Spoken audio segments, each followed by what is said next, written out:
So today we're so happy to invite my friends Nadine come to the Outdoor Adventure Podcast. In Mandarin, we call 极限白日梦, which means people are dreaming about doing something, but they really do it in reality. So Nadine is we met a long time ago. I think it's like 2016 when I was traveling around Europe, and she's my Couchsurfing host. After a while, we just follow each other on the Facebook, and recently I just saw her came back from a great trip, which is she bike touring from across Europe, and she also traveling to Kenya, Uganda, and Rwanda. So these three countries, like especially like African countries, it's really rare. It actually kind of mystery for a lot of, especially like women. We don't know if we can really go traveling alone by ourselves. And so today we are just going to ask Nadine about her adventure and give us some inspiration. Let's welcome Nadine. Yay! Thank you very much, Irene. Thank you for having me in your podcast, and I'm really excited to be here. So could you give us a self-introduction about yourself? So my name is Nadine. I'm 33 years old. I live in the southwest of Germany in Mannheim. I studied biotechnology. Then the last 7 years I worked in this field in a biotech company. But at the end of last year, I quit my job, and I'm now traveling. So I've always loved to travel, to see the world, to get to know new cultures, new countries, and meet people. I also love to be in nature, like going hiking or things like that. But I've actually never been that much into cycling so far, or like until 1 year ago. Oh, really? Yes, so it was quite like jump into the unknown. Yeah, when we talk about that, you've been cycling how many kilometers? In total, it was a bit more than 7,000. Whoa, wow. Yeah, the last 6 months. All by yourself. That's crazy. I'm also active with environmental protection, and that's things that I care about, like in my free time. And Yeah. I think that's it for the first introduction. Yeah, so Nadine, I noticed you do like not just hiking, but also like paragliding, scuba diving, and surfing as well. You joined the Surfing Foundation and you do a lot of volunteer work that I feel very inspired and very impressed as well as you contribute so much of your time into like environment. When you said you've been working for 7 years in that field and you decided to quit your job and start traveling, did you feel a bit or anxious about what if you quit your job and after you come back and you cannot find another job, or any concern about this decision? It's a tough decision for a lot of people. Yeah, it's funny that you asked this, because I was talking to a former colleague of mine who's also traveling right now. I was talking to him like 1 month ago. We were talking about it, actually, I'm not scared. I think, of course, right now when I'm traveling, I don't have the experience of this field, but the travel, it teaches me a lot of other things that I think I can benefit from. So it's like social aspects, like to talk with people, to be empathic, understanding other people, but also things like I have to, like every day I have to make a lot of decisions. I have to solve problems on the road, like with the bike, or where do I sleep, a lot of things. Yes. Also a lot of different like countries, cultures. I have to adapt quickly to a new environment. I think this whole travel, it changed me a lot, and it gave me a lot of self-confidence. And so I think it's a lot of reasons that this can be also very beneficial. And I think, or I hope that many companies will also appreciate that, that I get this experience, because it's something you usually not get that much in your daily life. But from adventures and experiences like this, it's it just changes you. Wow. And when you talk about you being cycling from across like 7,000, more than 7,000 kilometers, I wonder how long does it take for the whole journey? I know it started from this January. So the trip started in January, and I came back to Mannheim, to my city, in the beginning of July. So it was 6 months. But of course, sometimes I was staying somewhere like for a week. Like, for example, I met my family for a week in some place. Then another week I stayed in a project where I helped to build build a house and stuff like that. So sometimes I stayed in places for a longer time. So I think like in total. And also, of course, there are rest days. Like some days you cannot cycle every day because after some time you're exhausted and you just need a day to recover. Yeah. So in total, it would be maybe a little less than 5 months of traveling, or like maybe like 4.5 or something like that, like only Wow. the cycling. Yeah, but like even just more than a month, I think for the general people, they were thinking it's a really long trip already. And if it's such a long trip, how did you plan your bike touring routes and destination or accommodation? Especially like in Europe, maybe it's something you're familiar with because you're European. But in terms of like in Africa, it's a totally different countries, different cultures and language, maybe. Yeah. So I think what I did was to plan, like just roughly plan my route before the travel, just to know like some destinations where I really wanted to go, places that I really want to visit, and everything else I kept quite flexible. I just planned like from day to day. And I think it's also good because like sometimes some things happen that you did not plan. Like, I don't know, like something breaks on a bike, or you meet people that you like and you want to continue to travel with them, or locals who invite you, or things like that. And so my routine was like in the evening, I just planned for the next day. I planned like the exact road, how many kilometers I want to do, how much elevation will it be.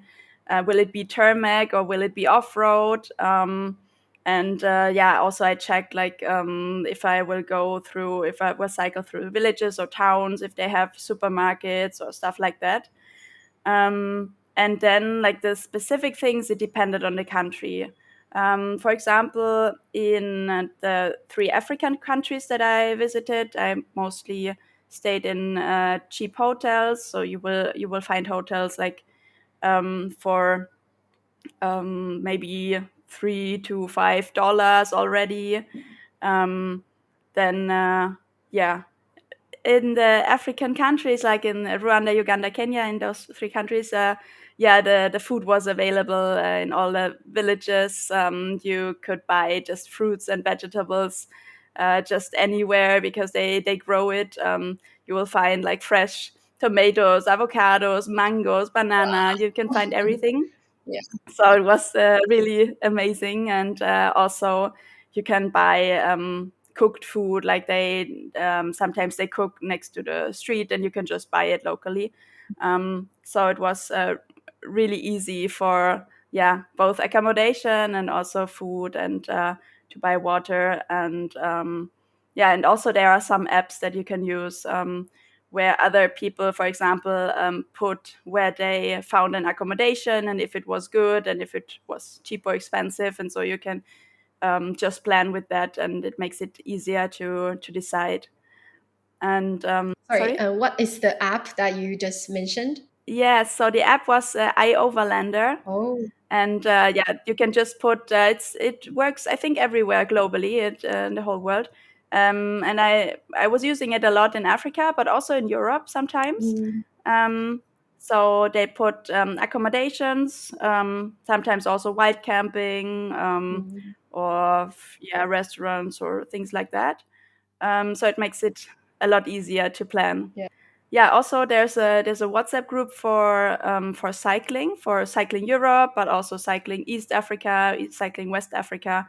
So there are a lot of groups that will also help. Like if you have any question, you can just ask in the group, and everyone's very helpful. Yeah, and in Europe, sometimes like it depended from country to country. Like for example, in Italy and in France, they had fountains where you could just get the water from.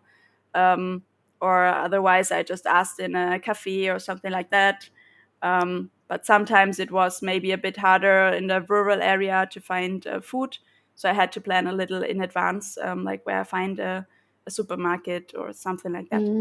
So when you like planning daily, and you will see if you can visit the next village. If you can visit the next village where they have sell the food and the water, then you might just get it in the next stop. But if not, you're going to the rural area. For example, like in your video, because I was imagining like it's all like animals. There's no stalls or where are you going to getting your food? And it's just like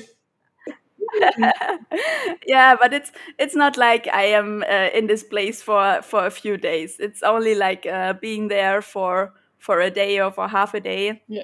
And then I'm back in the town. And also like the animals that you've seen from Africa, it was mostly in the national parks or in some specific area. It's not like you will find giraffes everywhere on the street. It's not like that. Now I see. Either in the national park or at least like close to it. Oh, okay. Cool. But yeah. Yeah, it's so cool. Like you can be so close to it. I mean, you shouldn't, maybe not. Yeah, it depends on the animal, but no, I was never cycling close to an elephant or something like that. Yeah. Before you enter to the national park, did they give you some advice? Like, oh, there might be a lions you might encounter, or they would say, don't be too close, or you just freely to roam around. I only went to national parks where they didn't have lions or elephants. So I didn't want to. So one time I entered a national park, but with a car. So in some national parks you can only enter with a car. Okay. Because they have a lot of like lions or gepards or whatever. So then of course you should not enter with the bike. No, I just went to places where they had like giraffes and zebras and the cute animals. Yeah, also buffaloes, which you should keep away, but yeah, then they will tell you like, okay, you should check and like better wait until they are gone a little bit, and then you can continue. So and if you stick to these rules, then yeah, it's no problem. I think if I'm going, that would be something I'm most looking forward to. It's so special. Yes. And also, like as a solo traveler, as a woman, is anything that you need to like you think has to be more cautious about that you can share with us? What's the challenges? Yeah. So I have to say, like in Africa, mostly, I mean, I had some accommodation, so I was able to have a shower. They gave me water, so it was, so I never had a struggle with that. Yeah. In Europe, I did wild camping, but I was also mostly close to the coast, so I could just like also jump into the sea or something like that. Sometimes they had a shower next to the beach. And otherwise, I had like wet wipes to just to clean myself a little bit. So like that, it was okay. Yeah, other struggles like as a woman, I like only with wild camping, it was the only thing that I was a bit scared of a little. So I always just stayed like close to other people, like either houses where people lived or camper vans of other travelers. So I just took care to never be somewhere completely alone, but just to stay somewhere with other people. And then I never had any problems. Yeah, I think I remember that you say in the article or interview that you said you sometimes will ask about the police station or your stay in elementary schools. Sometimes I did that in like in the more rural areas when I didn't find an accommodation.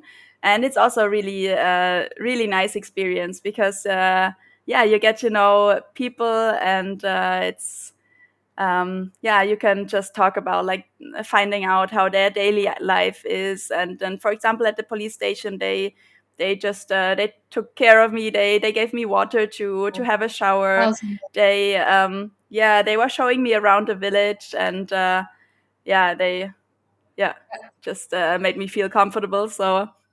Yeah, it's a really nice place. I think in Taiwan, we are also doing something similar. Like if I remember when I was kids, when we do like a camping, and we were camping in a temple. And I wonder, like, when you bike through touring through the African countries, what did you discover during your travels there? Like, did you have any culture shock, or is something that is very different from your original perspective that changed your mind, or you discover anything? So I think I did not have that many things in mind before, like not having a concrete, like how I expected to be. I just went there to just see myself how it is. I think in Europe mostly we don't know that much about many African countries. It's so I thought it's best to just go there and just to find out by myself. So what I found is like all this is amazing landscapes and nature and animals and what we already talked about, but also like super friendly and helpful people. So as I said, like as a cyclist, I just went through the small villages. I got to know a lot of people. I stayed in local families. I got to know the daily life, and so it was a really, really nice experience. Wow. I would have never expected it. And like so many situations. Like for example, one day my bike just it fell down. So I put my bike next to the road. I took some photos and videos and stuff, and then a truck just passed by and it caused a little bit of wind. And so with the wind, I saw how my bike slowly fell over, and it fell down an embankment, like 3 or 4 meters down. It was really, it was horrible.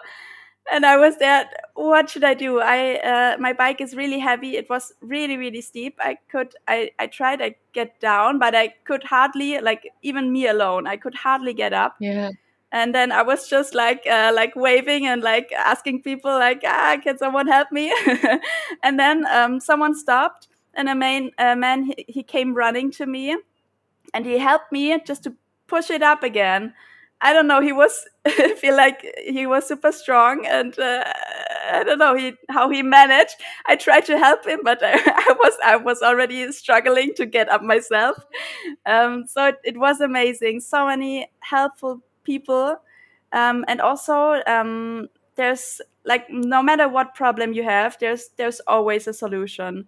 For example, one day there was a road that was quite busy, so I didn't want to go by bike. I wanted to take a bus or public transportation. So I asked a minibus, and they just put the bike on top of the bus. They don't have a specific place or anything, but they can just put it on top, and they just took me there. And I think like if I asked that in Europe, probably they would be like, no, it doesn't work. But that's what I experienced there. That in those African countries that I visited, it felt like everything is possible. You just have to ask, and they will make it. They will make it possible. I think like every day I was with a huge smile on my face because I was just really happy to be in this place, and Wow. I really enjoyed it. And have you tried any like cool Kenya food or like African food that is you never have in your country and that you would like you want to share with everyone? Yes, I actually most of the time I eat the local food because I just like to try other food, and I really liked it. So I'm vegetarian. Sometimes it was not that easy to find a lot of different things because most things are with meat or with fish. Yes. But there's for example in Kenya there's a ugali. It's like some kind of bread. Like very soft bread, and they eat it with cabbage, and that was really nice. So if you are ever in Kenya, you should try. And do they speak English there? How do you communicate with everyone? So it depends on the country. Like for example, so I started in Rwanda.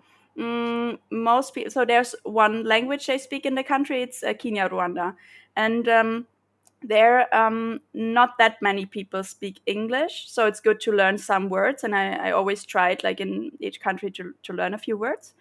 But in Uganda and Kenya, most people speak English because in both of the countries, they have a lot of different languages depending on the region. And so as a common language, they mostly speak English, or like in Kenya also the Kiswahili. Oh, okay. I learned a few words, but most people in Uganda and Kenya speak English. Yeah. I think if you travel to any country, like you can start at least saying hello in their own languages. People will be really happy. Yes, they appreciate it a lot. Yeah. Like saying hello, maybe how are you, thank you, things like that. It's super important also to,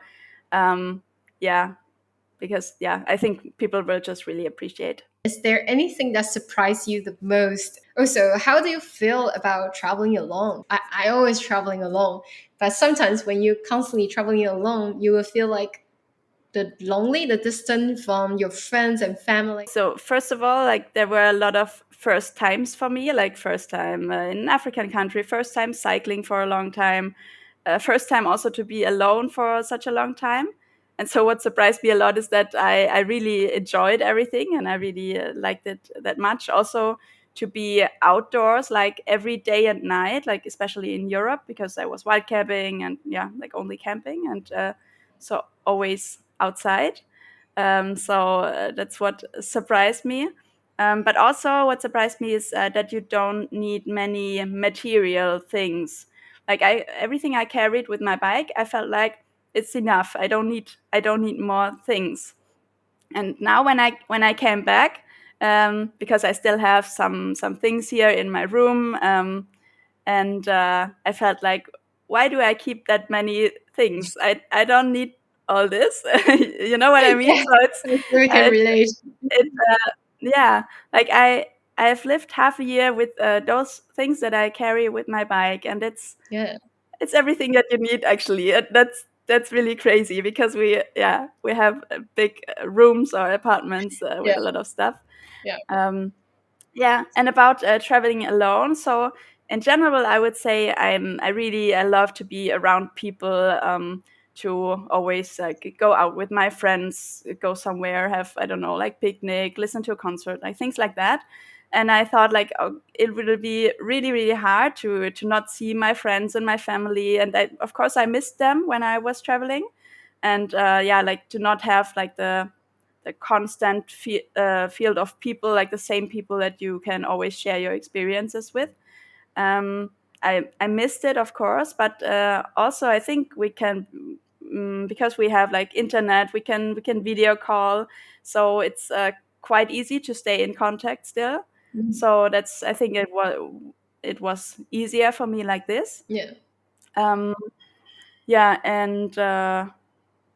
yes, also, even if I did not have like the same people traveling with me, I met people on the road. I met other cyclists, so I talked to just local people, and so I feel like I never really felt alone, and I even learned to enjoy to be alone. Also, like just to have time for myself, to read a book or things like that. So. Wow. I think it's also something that changed me a bit. Yeah, it just reminds me that when I was traveling in Europe that time, I was first the same feeling. Like I just carry one backpack. And when I was living in London, I used to like to shop those vintage like market, and I want to buy this and that. But I realized I couldn't take it away with me. Like when I go like backpacking trip, and I just only need something that can fit in my backpack, so I wouldn't think I need more. And also like traveling alone, I noticed like people, if they feel you look struggle, and they will come to you and they will help you for everything. And you get to know so many people. And that's also how we met. It's like use the Couchsurfing this as a, like you want to connect with others if you are just alone. So you're actually making a lot of connections. Yeah. Actually, I was also using it a lot, like Couchsurfing, and there's also another app for cyclists. It's called Warm Showers, and so I used it also a lot. And it's nice because you can just also talk a bit more with people. It's not like only the 5 minutes and you always talk the same. You not always have the same conversation, but you can just go a little deeper and yeah, it's nice. So what was the most difficult challenges when you traveling through Africa, and how did you overcome it? So actually the first 2 weeks were probably the toughest. One reason was because I was new to cycling, and Rwanda has a lot of mountains, and so it was really hard. But also because of a completely different culture. So in the beginning, I felt quite alone, and as a white person, I got a lot of attention, and so I felt like I don't belong here somehow.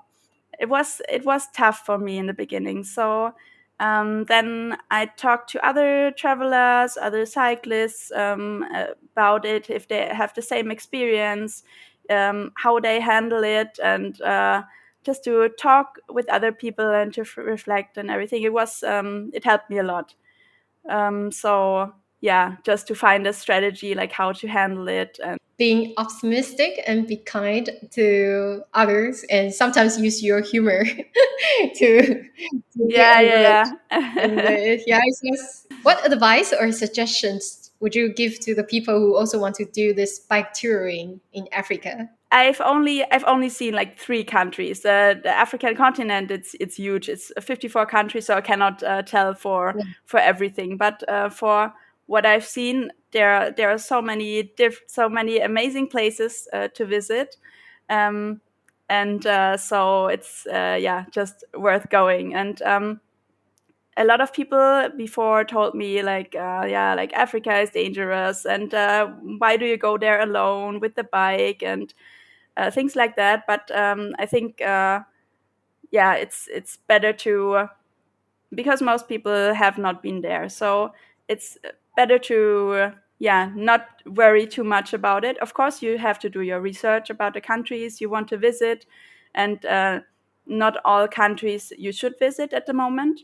But it's just do your research, and then everything will be good. And then you have like the WhatsApp cycling group. So if you have any questions, you can always ask them, like what route did you take? Like is it good to cycle there, or is there any problem with any animals or things like that? Then I think it depends also on like you should choose your bike depending on what you want to do, if you want to go off-road or on tarmac. And also if you have like special parts of your bike that are, maybe they don't have the spare parts there, so you have to take the spare parts with you. But other than that, just do it. So of course, the like traveling by bike, it always has some challenges, and maybe sometimes you don't know where you will sleep or how it will go. But as I said before, especially in Africa, there's always a solution for everything, and you can just talk to people, and everything will be fine. Yeah, I think your suggestions is be open-minded. So open-minded to everything and welcome everything, but doing your research. And one thing I feel the most inspired is you said you only just started like cycling, and I think those 3 countries is 2,700 kilometers, right? If I'm not wrong, if only with I think like 2,400 I did. Yeah, but I started from zero. I didn't do any cycling before, or the only thing I did was in my city cycling around, but everything is flat. Wow. And I only cycled like, I don't know, 2-3 kilometers, not more. Wow. And and then I just started. So it was just like jumping into something completely new. And as I said, the first days were really tough. And I thought, why did I decide for that? What did I do? I don't want to cycle half a year like this. Yeah. Oh my God. But then, but it really, it gives you so much traveling by bike, because you have a completely different experience. Before I was always backpacking, and it's completely different. As a backpacker, I went to hostels, so I only met other travelers, but not really local people. Mhm. I did not go to like the small villages that are not touristy. I only went to the touristy places. So with a bicycle, you're just traveling in a completely different way, and that's why it's worth to go by bike. And so Yeah. that's why I really enjoyed it. I think I saw that you said you were inspired by a documentary or a movie that you saw. Yeah, and I think both of the movies were about people cycling in Africa, and that's where I saw like all these images of like the nature, the people, and everything, and it looked so nice that I decided, okay, I want to do that too. Wow, okay, so not just like a bike touring, but bike touring across like in Africa. So can you share like what's your next adventure and how would you encourage others to travel by bike touring? I'm now getting prepared for my next tour, so I just have to like change some stuff, and and in the end of July I will go back to Africa. I will go so I will go to Kenya, and then from Kenya I will cycle to through Tanzania, Malawi, Zambia, Botswana, Namibia, and then from Namibia is on the west coast, pretty much in the south, and then from there I will cycle up the coast, the west coast, up to Morocco, and then come back to Europe and to Germany. That's a big tour. Yeah. Wow, that's so crazy. So you're carrying on your next adventures. Yes, I will. So awesome. So maybe everyone can follow your journey on your Facebook or on your YouTube, right? Because I just saw you just released the video. Or Instagram also. Oh yes, and also Instagram. So we will put all those links below so everyone can follow your journey, and that is awesome. So I will continue probably for another year or 1.5 years, something like that. So quite a long time. Wow. And I'm really excited. Yes.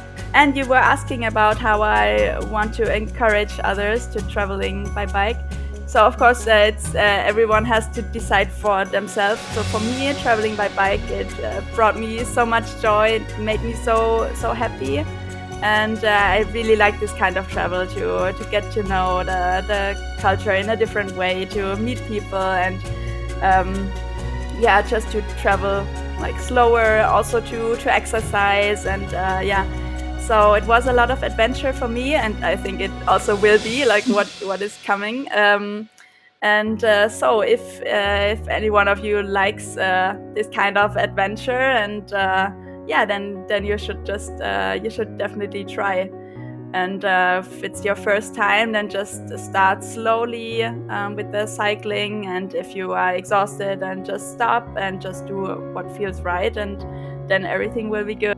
When you're on your bike and you're so free, you can choose where you stop. And if you want to continue, carry on, then you just carry on. It sounds really amazing. And you can see so many places that you cannot see when you're backpacking. Thank you so much. Thank you for having me here. Thank you, Nadine. I can't wait for you to hear like more about your video about this trip, and also to carry on see your adventure about the next trip. And thank you so much for sharing everything. I think I also will check it out, the 2 movies that you mentioned. Thank you so much. Thank you, and take care. Thank you.